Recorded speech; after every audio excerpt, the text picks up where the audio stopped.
Very difficult time for all of you. There's no risk that I'm going to go to sleep while I'm speaking. But there is a risk that you will doze off after that wonderful lunch. Wasn't that great? Man, I've never seen so much food at a potluck. And I'm talking about good food. You know, it was great.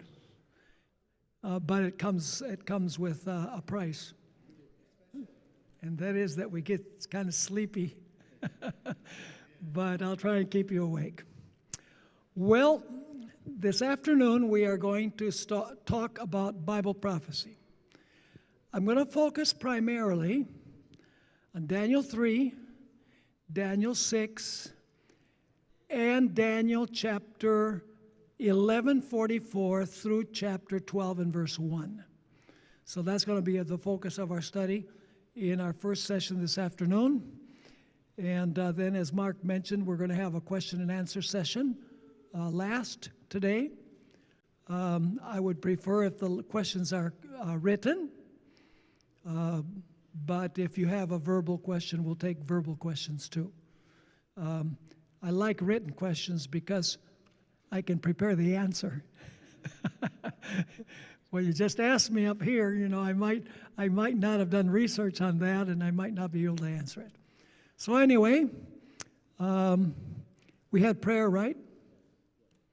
Okay, we had prayer. So I want to begin by reading the First Amendment to the Constitution of the United States of America.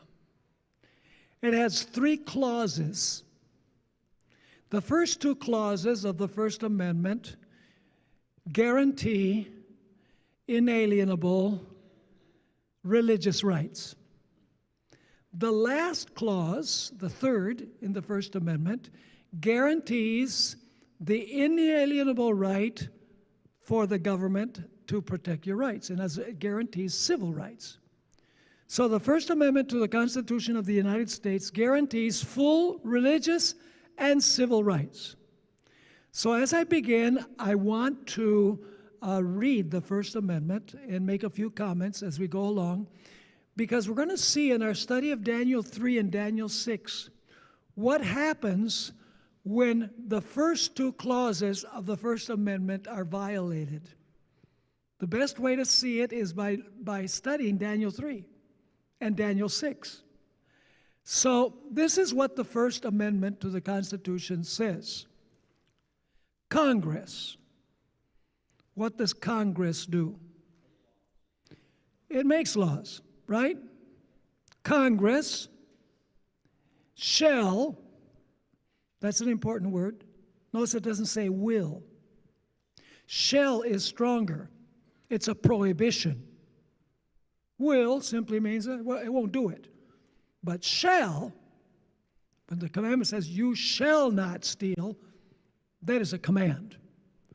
So it says Congress, which makes the laws, shall make no law. Now, what part of no law don't you understand?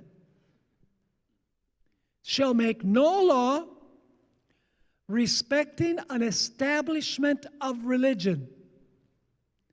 Congress cannot make any law that establishes a religious observance, that establishes religion.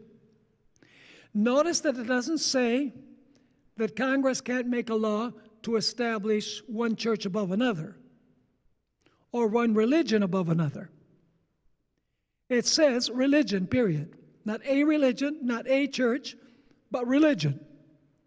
In other words, Congress cannot make any law that establishes religion.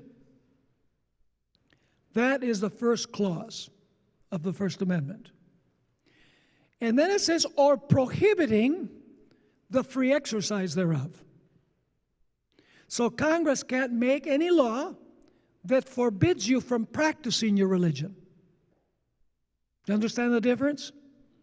It cannot establish any religious observance, and it cannot forbid people from practicing freely their religion. That's the second clause of the First Amendment. The third clause guarantees full civil rights. as a citizen of the United States. And it has several points.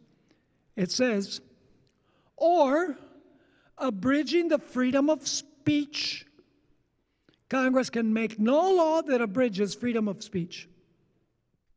Unless, of course, there are limitations to it. Of course, if I should shout, fire, and there's no fire, that's not guaranteed by freedom of speech. But if you want to defend your philosophy, if you want to defend your religion, whatever you want to defend, as long as it doesn't involve violence, is protected by the First Amendment. So it says, or abridging the freedom of speech. Notice it doesn't say eliminating the freedom of speech. Abridging. What does abridge mean? It's less strong than eliminating. Abridging means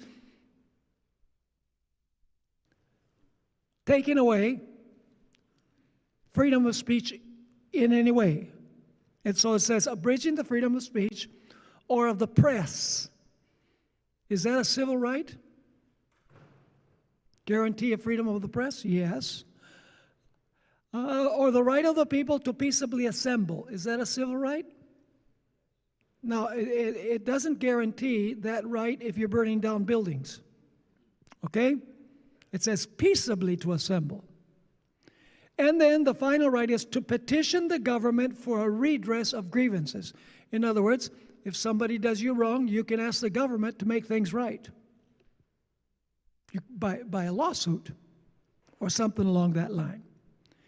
So the First Amendment to the Constitution of the United States forbids Congress to make any law that establishes any religious observance,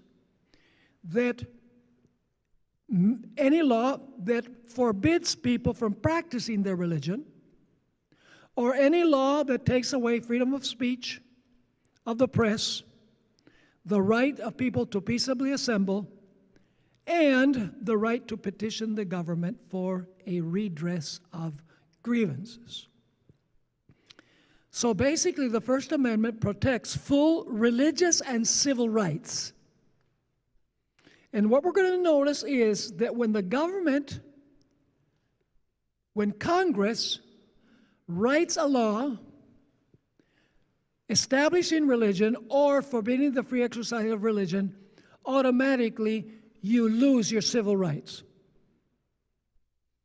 That's why they put civil and religious liberty in the First Amendment. They could have made another amendment for freedom in terms of civil matters, but they put civil liberty in the same amendment because if Congress makes a law that establishes religion, the result is that those that don't follow the establishment of religion eventually will lose their right to practice. Let me ask you, in the light of the First Amendment, would it be unconstitutional for Congress to make a Sunday law? Would that be unconstitutional? Of course. That's establishing religion. Would it be unconstitutional to forbid the observance of the Sabbath? Yes, because that would be taking away the right to practice your religion. And the time is coming, we know, when the United States of America, in Congress, will not only make a law that everyone is supposed to keep Sunday, but also a law that you cannot observe the Sabbath. And those who do not follow and go along will lose their civil liberties. Will God's people lose their freedom of speech? Yes. Will they lose the freedom of the press to publish? That includes publishing on the internet, etc., what your convictions are. Would you lose that freedom? Of course. Would you lose the right to assemble in church on Sabbath? Sure. Would you lose the right to require the government to redress grievances that you have? So bottom line is, when Congress establishes religion or forbids the free exercise of religion, automatically you lose also your civil rights. Now there's two stories in Daniel that illustrate what happens when religion is established and its relationship with civil rights. Let's begin with the story in Daniel chapter 3. Daniel chapter 3. And we know that this is going to happen in the United States, right? Now, in the background of Daniel chapter 3 is Revelation 13, verses 11 to 18. This beast that has two horns like a lamb, but speaks like a dragon, represents the United States of America. I'm not going to get into all of the evidence, but as Adventists, we know that that beast that has horns like a lamb, two horns like a lamb, civil and religious liberty, but speaks like a dragon, or will speak like a dragon, represents the United States of America. Now, how do we know that Daniel 3 is in the backdrop of Revelation 13, 11 to 18?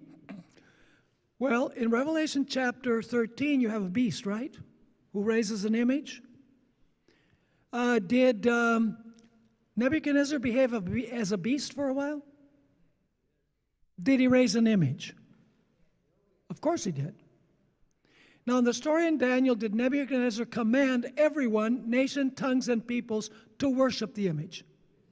Is he establishing religion? He's establishing a religious observance, right? And so he commands everyone to worship the image of the beast, so to speak.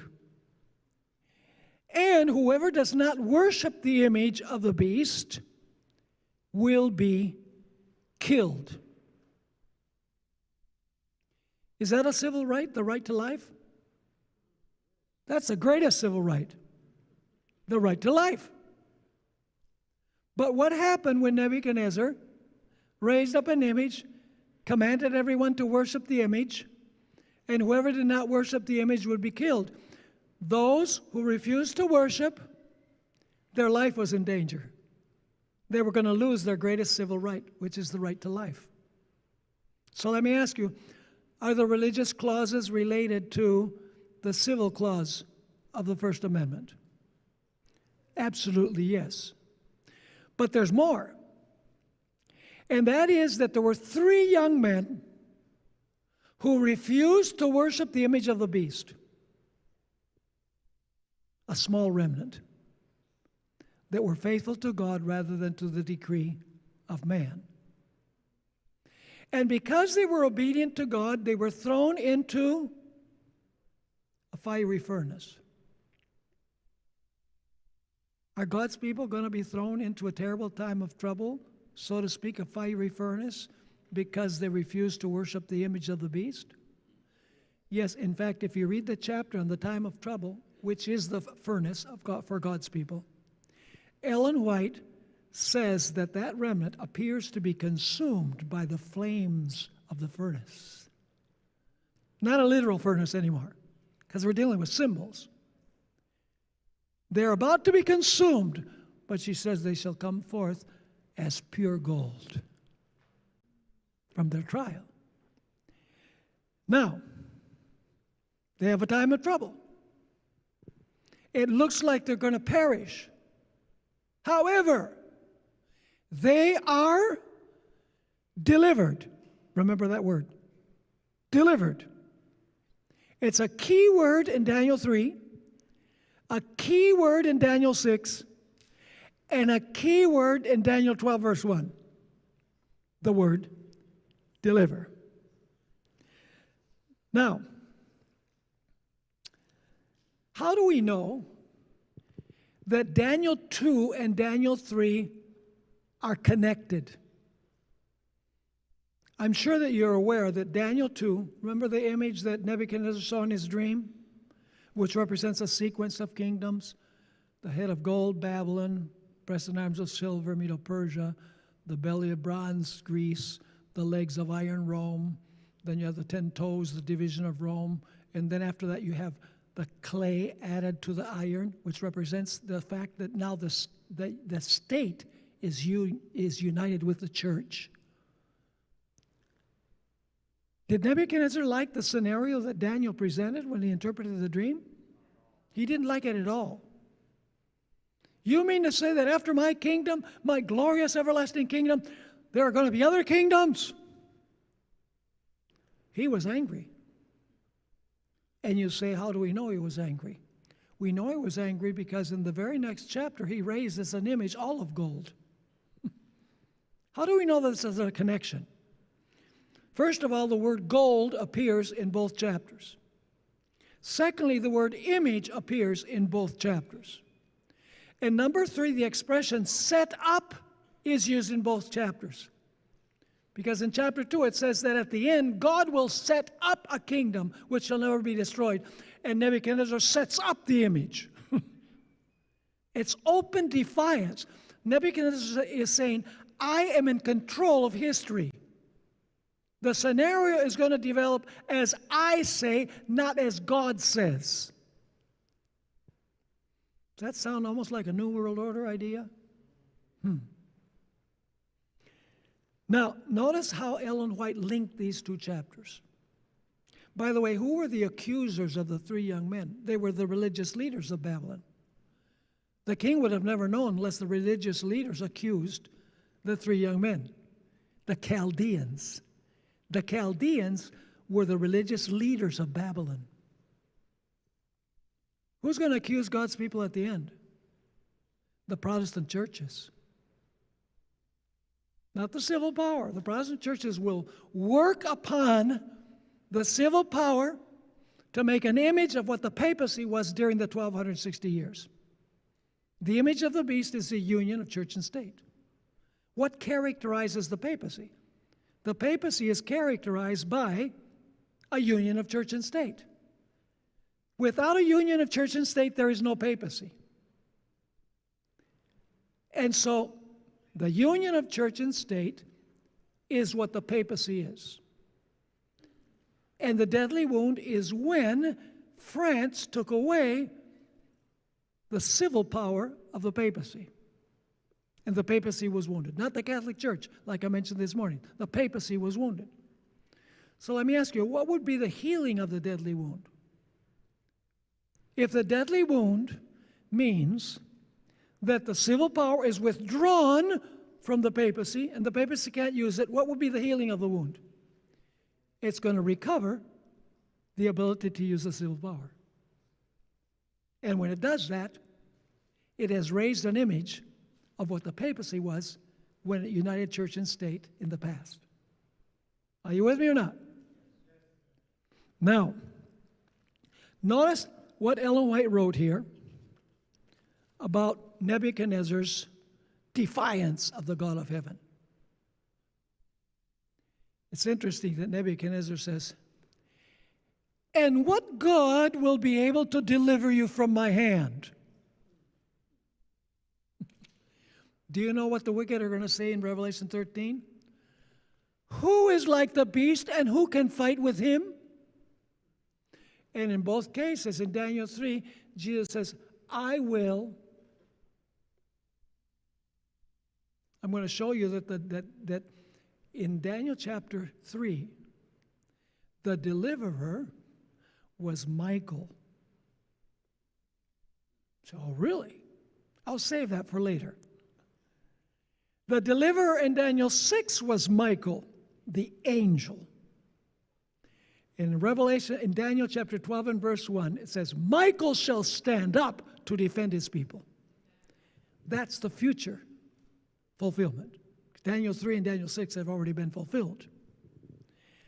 Now notice this statement. It's found in Prophets and Kings 5:04.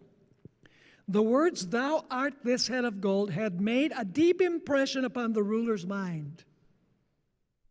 The wise men of his realm, taking advantage of this and of his return to idolatry, proposed that he make an image similar to the one seen in his dream, and set it up where all might behold the head of gold, which had been interpreted as representing his kingdom. So they say, make an image like the one that you saw in your dream. But Nebuchadnezzar is going to say, I'm going to do something better than that. She continues, pleased with the flattering suggestion, he determined to carry it out. And to go even further, instead of reproducing the image as he had seen it, he would excel the original. His image would not deteriorate in value from the head to the feet, but should be entirely of gold, symbolic throughout of Babylon as an eternal, indestructible, all-powerful kingdom which should break in pieces all other kingdoms and stand forever. Clear act of defiance against the God of heaven. Up to this point, Nebuchadnezzar thinks he's in control. After all, he raised the image. He commanded everyone to worship the image. He gave the death decree against anyone who did not worship. He heated the furnace 7 times more than before. And he had the 3 young men thrown into the fiery furnace. Nebuchadnezzar seems to be in control. But soon it becomes clear that his power is limited. Because there's 3 young men that say, we're not going to do it. And Nebuchadnezzar is going to exert his control, what he thinks is his control. He's going to say, if you don't worship, I'll kill you. You'll be thrown into the fiery furnace. And they say, go for it. I'm paraphrasing. Could the king control them? No. His power was limited because he could not force them to worship. They insisted on worshiping the true God. So really, at issue here is who is in control of history. Is it God?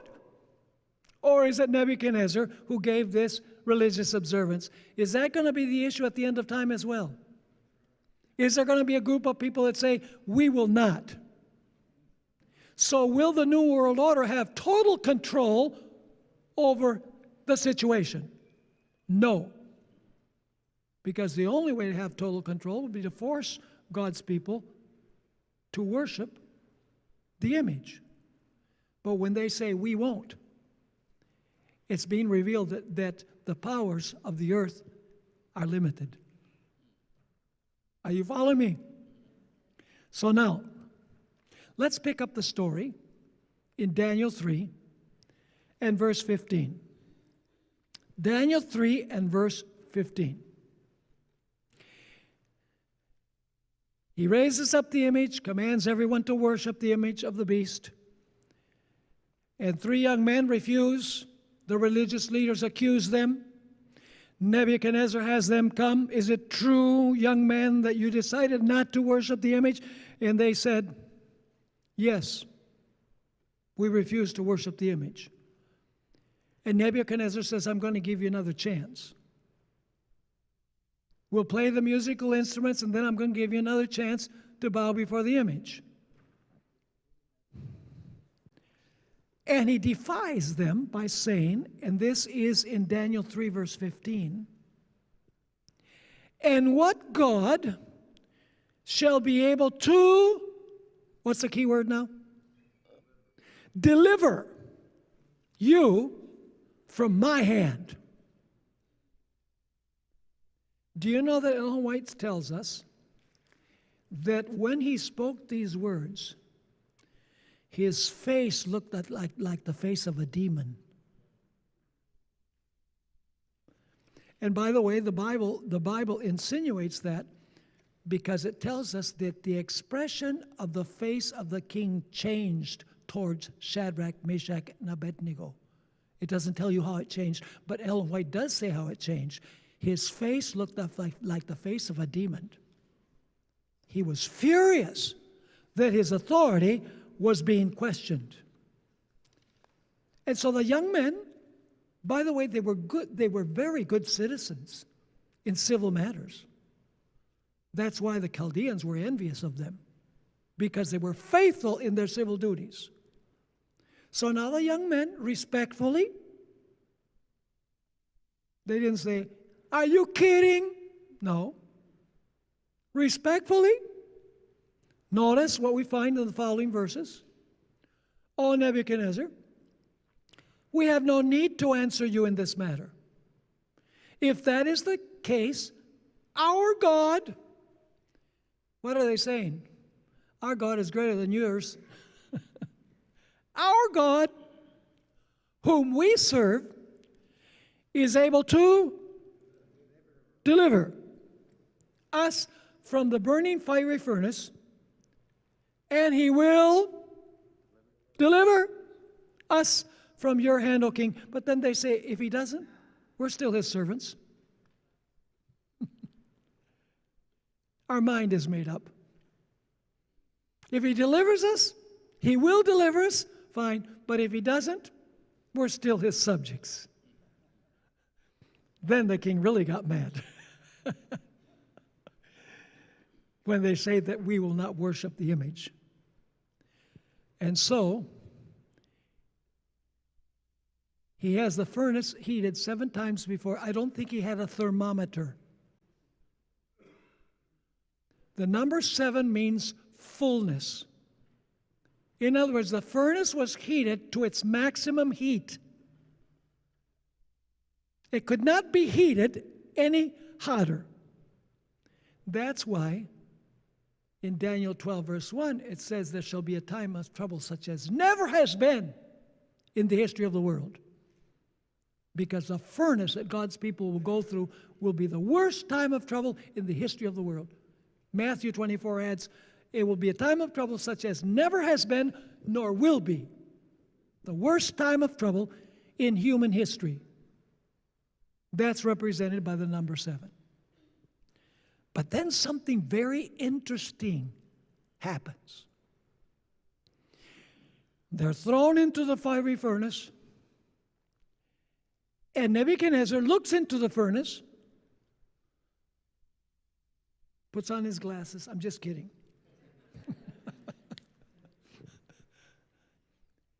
He says, "Hey guys, didn't we throw into the furnace 3 young men?" They said, "Yes, King, you did."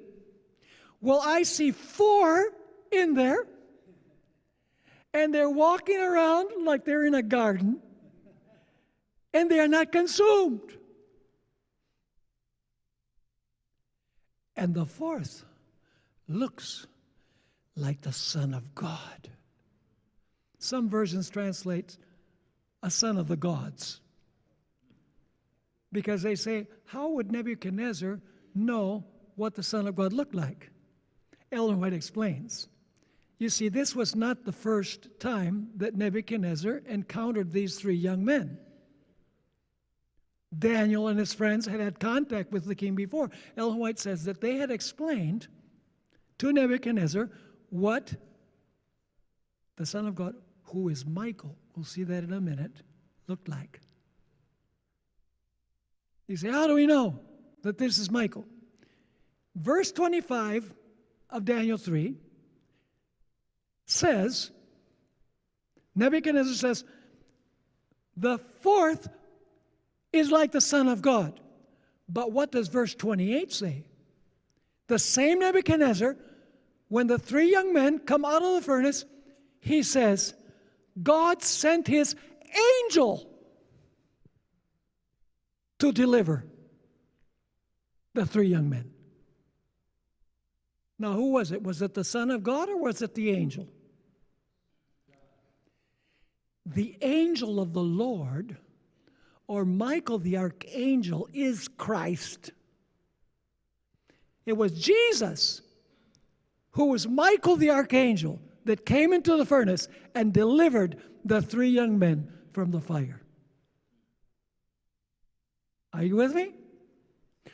Now, before we study a second story, Daniel chapter 6, and then we'll go to Daniel chapter 12, which is the only reference to deliverance in the future, I need to say something about the Supreme Court of the United States. It seems impossible, people say, that Congress should ever legislate Sunday and anti-Sabbath laws, especially considering that the First Amendment forbids the establishment and the free exercise of religion. It seems absurd that this could ever happen. But let me tell you how I believe it's going to happen.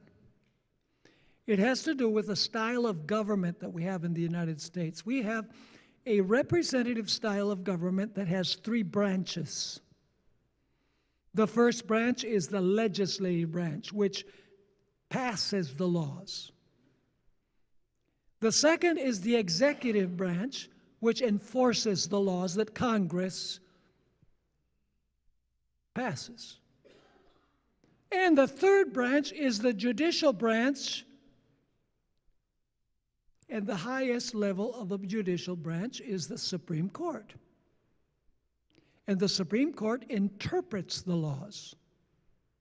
So if Congress passes a law and the Supreme Court says it's unconstitutional, the law is not enforced because it's not constitutional.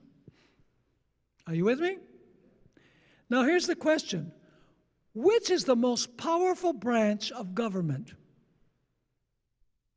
Oh, the executive. No, it's not the executive. Oh, Congress. It's not Congress. Listen, it's the judicial branch. And they tell you why. Because Congress can pass a law, but the Supreme Court can veto it. And if the Supreme Court vetoes it, the president cannot enforce it. Are you with me? So, what is the composition of the Supreme Court today? Well, let's take a look at the makeup of the Supreme Court of the United States in Protestant America. The Supreme Court has 9 justices. 6 are Roman Catholics.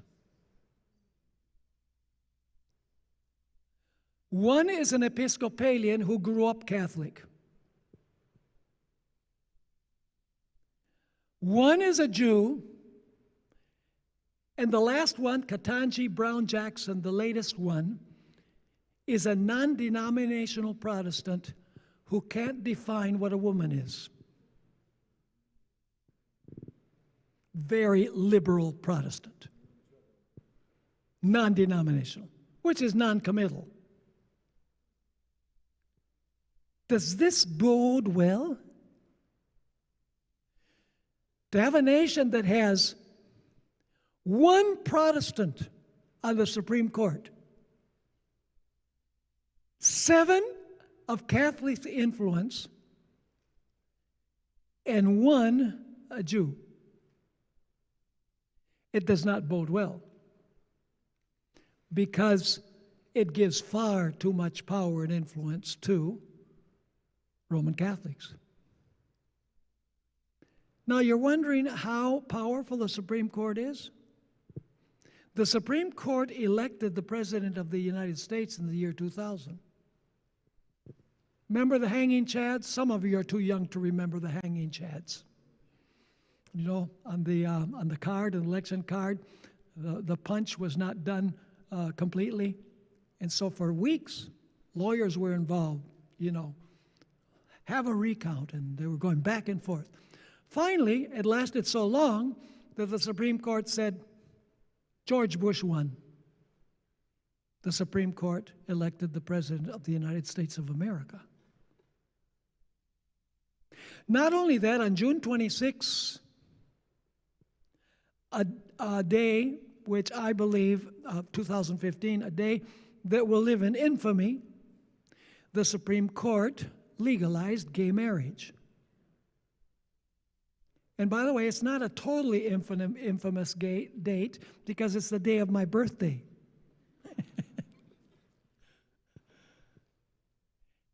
And that is law in the United States. In other words, the Supreme Court legalized a marriage between a man and a woman and a woman. That's how much power the Supreme Court has. And there's no court of appeal, because there's no court of appeal above the Supreme Court. Their word is final. So prophecy teaches us that at some point in the future, which we believe is coming close, things are really, the final movements are rapid ones, according to the spirit of prophecy. The Supreme Court will declare that unconstitutional laws are constitutional. So how could that be?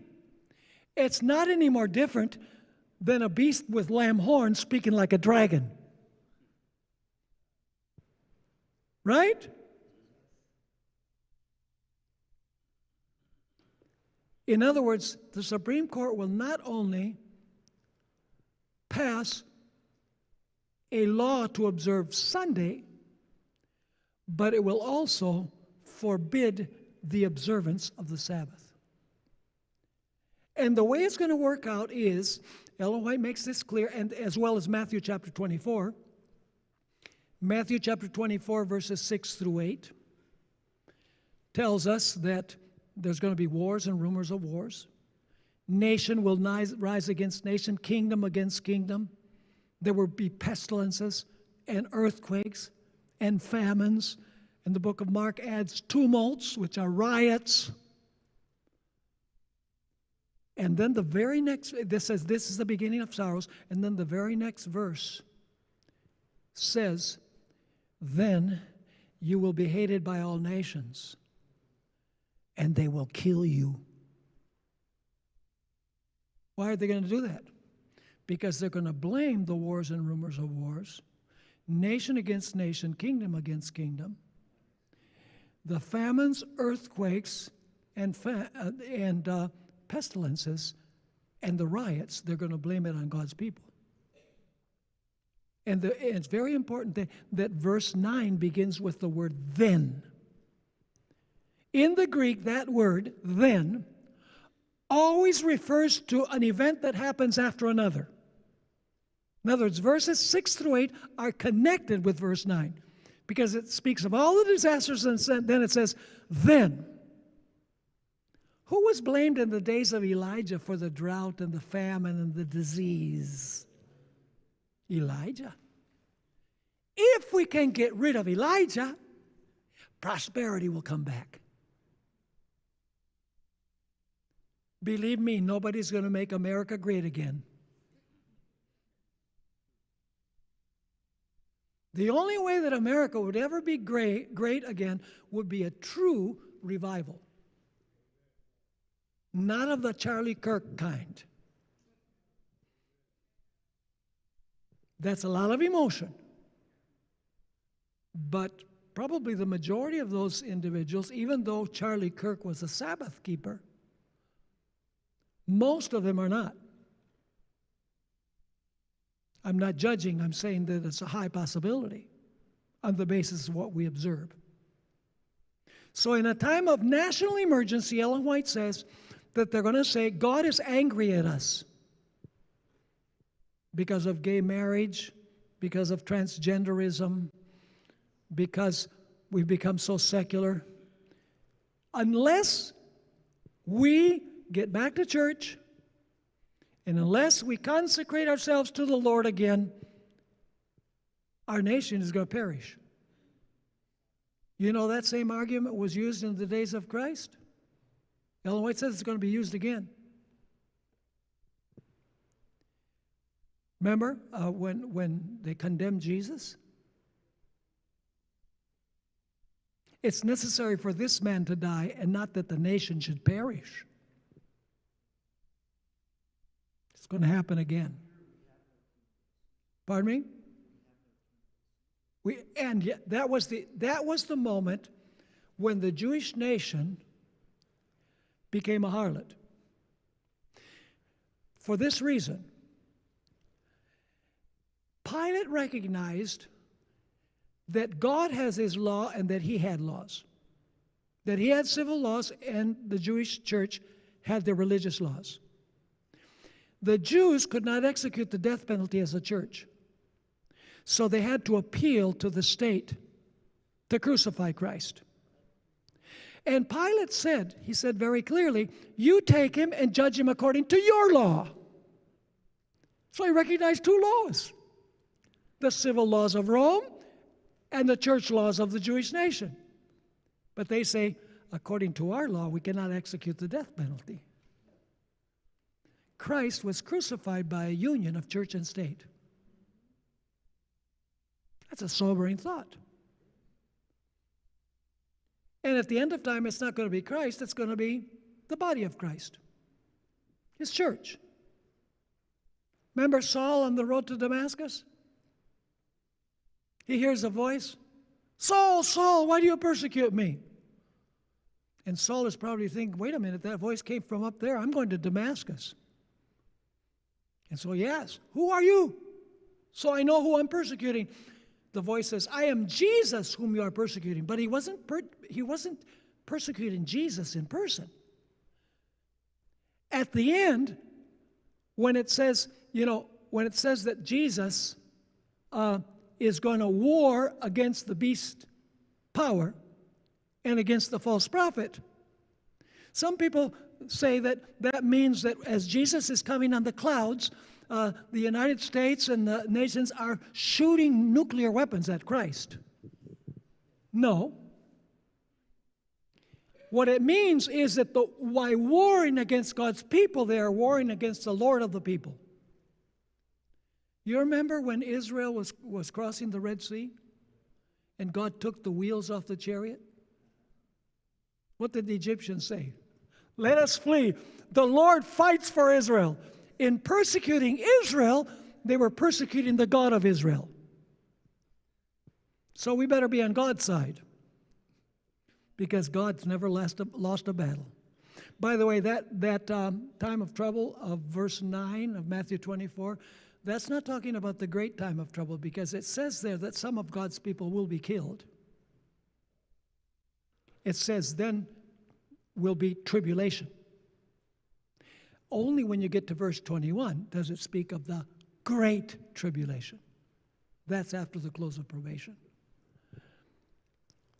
So, Ellen White wrote this: the time will come when men will not only forbid Sunday work, but they will try to force men to labor on the Sabbath and to subscribe to Sunday observance or forfeit their freedom and their lives. Does civil liberty have anything to do with religious liberty? Yeah, if you lose your religious liberty, you lose your civil liberties as well. So, is Daniel chapter 3 clear? Okay. Is it going to be repeated? Absolutely. Are we trusting the Lord so much that our allegiance to Him is more important than our life itself? That's what it's going to take. We'd rather die than sin. That doesn't sound much like we're going to be sinning until Jesus comes on the clouds, like is being taught these days in our educational institutions.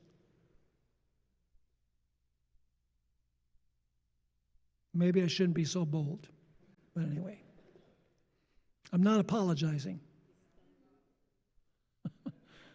Okay, let's go to Daniel 6. Daniel 6. Listen carefully now. The story of Daniel 3,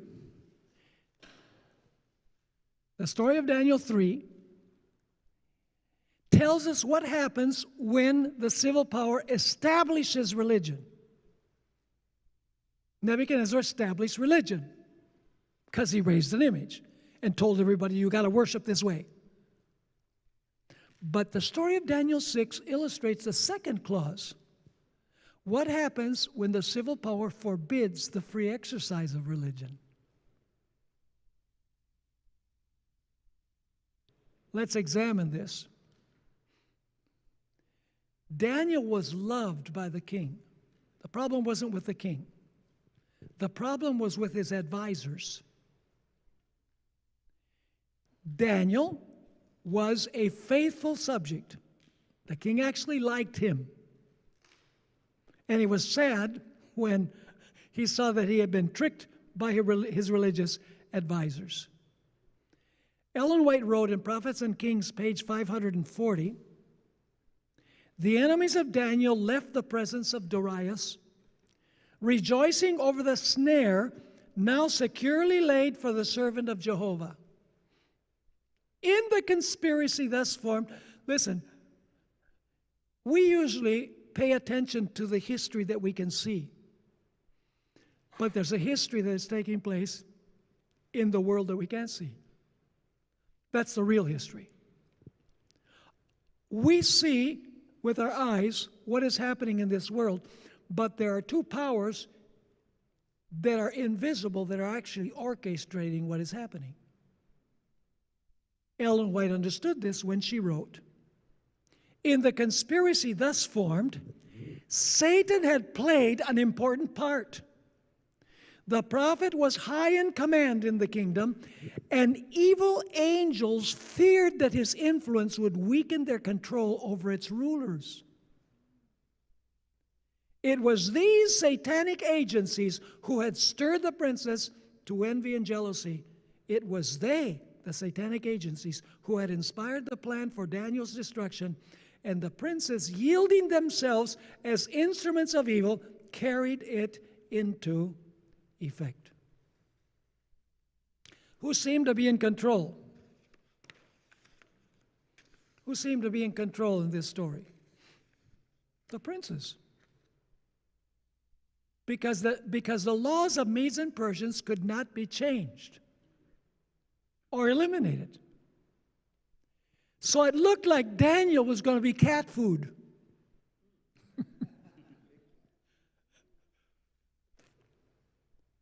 It looked like he was doomed. All the power seemed to be in the hands of the king and the princes. But the power of the king was limited. He thought he had absolute power. He didn't have absolute power because there was one man who refused to recognize his authority. The powers of earth will be limited at the end of time. They are not all powerful. God is more powerful. And so now, the king, you know what he should have done? He wasn't a Christian, of course. What he should have done is said, I am not going to throw Daniel into the lion's den. If you want to remove me from the throne, do it. That would have been the conscientious thing to do. But after all, he was a pagan king. So he acted in harmony with the laws of the kingdom. And so he had Daniel cast into the lion's den. But before, yes, he had the assurance. And so right before he's cast in, according to Daniel 6:16, the king says, your God, whom you serve occasionally,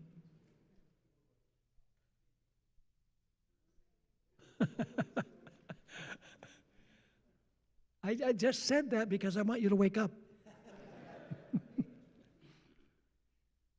Your God, whom you serve continually, he will deliver you.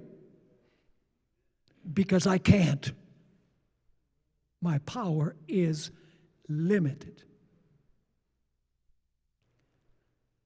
So the princes are all overjoyed. They say, these guys are either going to give in or they're going to die. And then the king will have total control. Do you know Ellen White tells us that in the final crisis, if Satan could eliminate the remnant from the earth, his triumph would be complete. So, Daniel is cast into the lion's den. The king goes home. He's fasting. He's not hungry. He suffers insomnia. He can't sleep.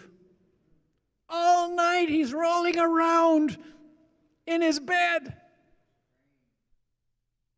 Yeah, maybe he was praying. I don't know. I wonder if the lions are munching on Daniel right now. He wasn't able to sleep because he loved Daniel. The problem wasn't with the civil power. It was when the princess acted on the civil power. And so early in the morning, the king goes to the place where Daniel was cast into the lion's den. And he says, "Has the God whom you serve continually been able to deliver?" You notice that when he was going to cast him in, he said, "The God whom you serve continually, he will deliver." Now he says, "Has the God whom you continually serve been able to deliver?" What is the key word in this story? Deliver is the key word. And what does Daniel say? Notice what it says, what Daniel says immediately after. "Yes, God has delivered me because I was found innocent before him, and I have done no wrong to you." Was he a faithful civil servant? Yeah? Think he paid his taxes? Do you think he fully paid his taxes? Do you think he's embezzled any of the funds? He was faithful in civil affairs. And he was also in religious affairs. He was faithful to God, and he was faithful to the king. Now, what happened? What happened is that the reason why the lions didn't eat Daniel is because they weren't hungry.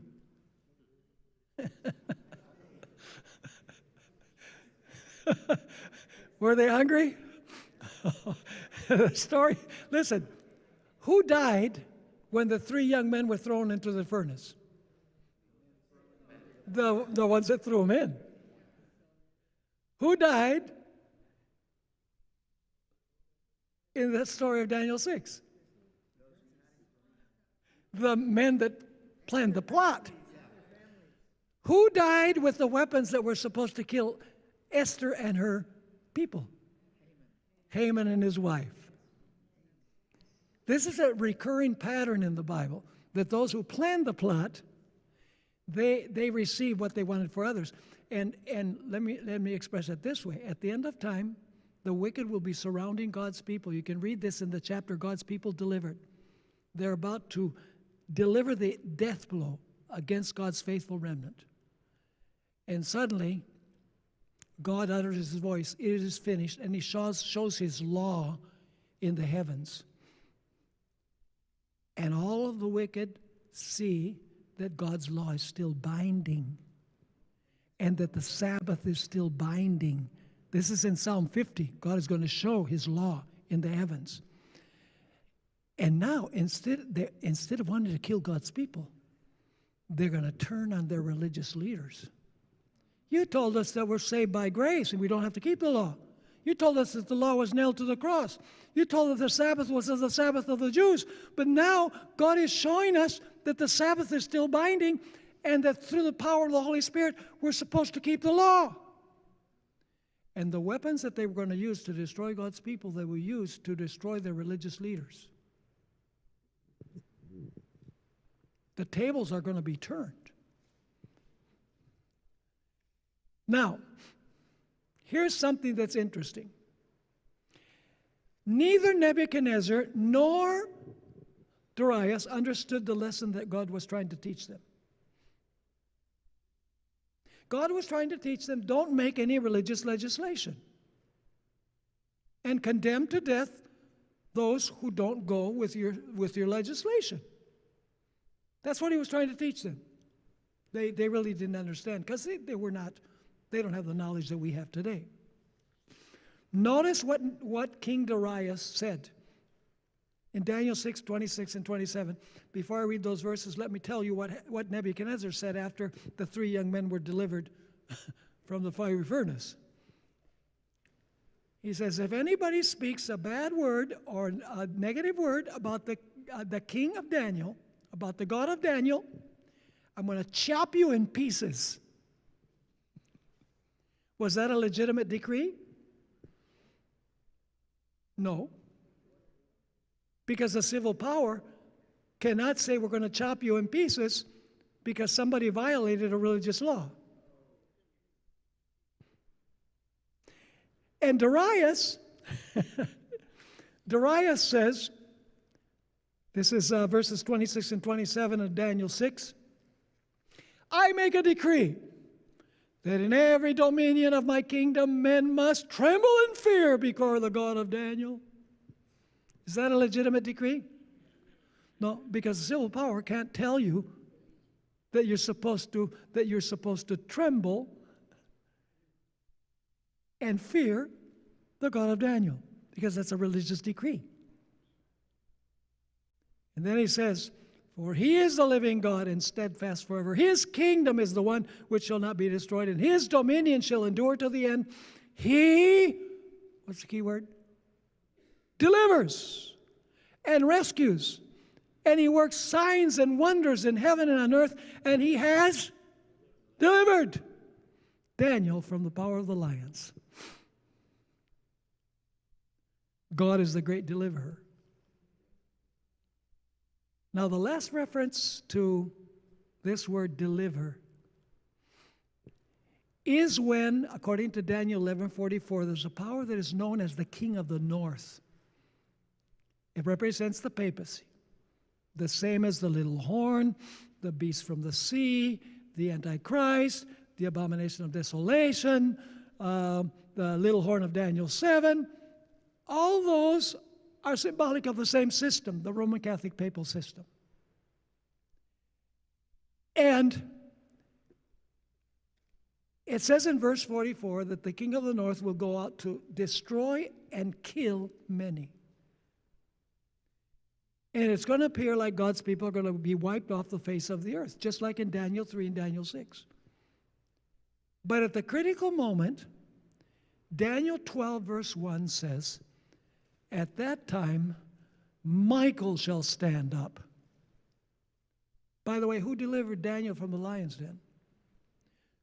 The Lord sent his angel. You think it might be the same angel of Daniel 3? Sent his angel to deliver Daniel from the mouth of the lions. And in Daniel chapter 12, verse 1, it says, at that time, when the king of the north goes out to destroy many, Michael will stand up. That great prince that stands watch over the children of your people. He stands watch over God's faithful people. And there will be a what? A time of trouble. Why? Because the king of the north is persecuting. He's given a death decree. Michael stands up to defend them. But it doesn't spare them from the time of trouble. It says there will be a time of trouble such as never was. But at that time, your people will be delivered. Everyone who is found written in the book. By the way, that last phrase is evidence of the investigative judgment. Those whose names were retained in the book are going to be protected in the final crisis. In other words, Those that are delivered are the ones that are written in the book. And it was during the investigative judgment that their names were retained in the book. Are you with me or not? So God is the great God who delivers. We have nothing to fear for the future unless we forget how God acted in the past. And let me just mention this. God could have just said, oh, in that final time of trouble, you know, when you're persecuted, don't worry, I'll deliver you. But God gave us the story of Daniel 3 and Daniel 6. He says, what makes you think I'm not going to do it again if I did it once before? That's right. So God says, you know, if I did it for Daniel, if I did it for the 3 young men, I'm the same God. What makes you think that I'm not going to do the same thing in the future? I've done it before, I'll do it again. Is that strengthening? I think that'll be strengthening to me to know that the same God who delivered them could deliver us. Now, let me just deal with one final point. Why does Satan hate the Sabbath? I'm going to give you 7. You know, you want to know how much the devil hates the Sabbath? Just follow the history of the Sabbath. How did the controversy in heaven begin? Who was Lucifer jealous of? Christ. And what day did Christ establish at the beginning to remember that he's the creator? The Sabbath. Are you surprised that the devil is angry at Christ, and the best way to get even is by leading people to forget the sign of Jesus the creator and the redeemer and the restorer? The reason why Satan hates the Sabbath is because he hates the creator of the Sabbath. He's his rival from the very beginning. Now, let's follow the Sabbath, the trajectory of the Sabbath throughout history.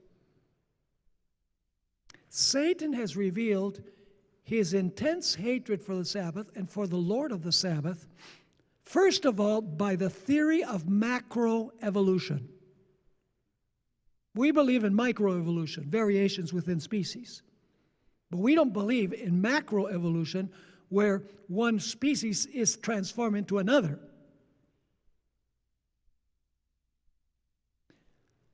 Why has the devil invented the theory of evolution? Let me tell you why. If the story of Genesis chapter 1 to 3 is not true, if it didn't happen historically, if everything came into existence by evolution, then there were no 7 literal days of creation week. There was no Garden of Eden, no Adam and Eve, no tree of knowledge of good and evil, no temptation, no sin, and therefore no need of a Redeemer. And no hope of the Redeemer returning to make a new heavens and a new earth. It is Satan's most prized method to get rid of the Sabbath, because there's no Sabbath. If there were not 7 literal days of creation week, then the Sabbath goes away. The memorial of Satan's deadly enemy, Jesus Christ. Did Satan influence the pagan nations to worship the sun god on the day of the sun rather than worshiping the true God? Pagan nations. Satan influenced the pagan nations to get rid of the Sabbath and to exalt the first day of the week. Did Satan lead the Jews to trample on the Sabbath before the Babylonian captivity? Read Ezekiel 20. Israel trampled on the Sabbath before the Babylonian captivity. And then, see, the devil works on the basis of the pendulum. See, in the Old Testament, he leads Israel to trample on the Sabbath because he knows that after the captivity, they're going to say it was because we desecrated the Sabbath that we need to keep it, so let's add a bunch of rules and regulations to make sure that no one breaks it. Listen to this statement from Ellen White. Great Controversy, page 52. To prepare the way for the work which he designed to accomplish, Satan had led the Jews before the advent of Christ to load down the Sabbath with the most rigorous exactions, making its observance a burden. Now, taking advantage of the false light in which he had thus caused it to be regarded, he cast contempt upon it as a Jewish institution. What a statement. He led Israel to idolize the Sabbath so that then Christians, by looking at the legalism of the Jews, they say, oh no, the Sabbath is Jewish. Satan showed his hate for the Sabbath by influencing the early church councils to press the Sabbath lower and lower and the Sunday higher and higher. Notice Great Controversy, page 53. Vast councils were held from time to time in which the dignitaries of the church were convened from all over the world. In nearly every council, the Sabbath which God had instituted was pressed down a little lower, while the Sunday was correspondingly exalted. Thus, the pagan festival came finally to be honored as a divine institution, while the Bible Sabbath was pronounced a relic of Judaism, and its observers were declared to be accursed. That happened in the early centuries, 3rd, 4th, 5th century. In another quotation, Great Controversy 574, she wrote, royal edicts, general councils, and church ordinances sustained by secular power were the steps by which the pagan festival attained its position of honor in the Christian world. But Satan wasn't finished. Now Satan influences the Roman Catholic Church to change the day of worship. Daniel 7:25. The little horn thought it could change the times and the law. Regarding this, Ellen White wrote in Great Controversy, page 446, the papacy has attempted to change the law of God.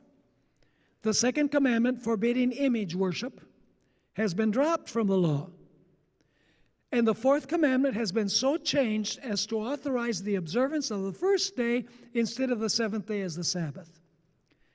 But papists urge, as a reason for omitting the second commandment, and they don't eliminate it from the Bible, from the Catholic Bible, but from their catechisms. So once again, but papists urge as a reason for omitting the second commandment that it is unnecessary being included in the first, and that they are giving the law exactly as God designed it to be understood. And then she explains, this cannot be the change foretold by the prophet. Unintentional, deliberate change is presented. He shall think to change times and the law. The change in the fourth commandment exactly fulfills the prophecy. For this is the only authority claimed that, once again, for this, the only authority claimed is that of the church. Here the papal power openly sets itself above God. But the devil wasn't finished. He had to get Protestants to embrace the day from Roman Catholicism. And Ellen White has this interesting statement where she says, the Sunday Sabbath, the child of the papacy, has been accepted by the Protestant church, who have fostered and cradled it as if it were of heavenly birth. But their human sanction can never give it an acceptance with God. It is a rival spurious Sabbath, usurping the place of the holy day upon which God rested, which he blessed and sanctified, and gave to man as an everlasting memorial of the Creator's work. The problem with the Protestant churches is that they never fully severed their ties with the mother. And that's why they're going to return to mother. They still believe that the dead are not dead. The immortality of the soul. They still believe that hell burns forever. They still believe that Sunday is the day of worship, just like the papacy. And because they have hung on to these teachings of the mother, they will eventually return to mother. Listen to the words of John O'Brien, who for many years was a theology teacher at the University of Notre Dame, near Andrews University in South Bend, Indiana. He challenged Protestants in the following words. The church received the authority to make us such a change from her founder. I'd like to know where that is.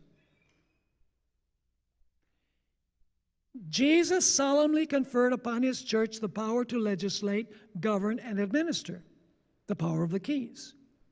It is to be noted that the church did not change the divine law, obliging men to worship, but merely changed the day in which such public worship was to be offered.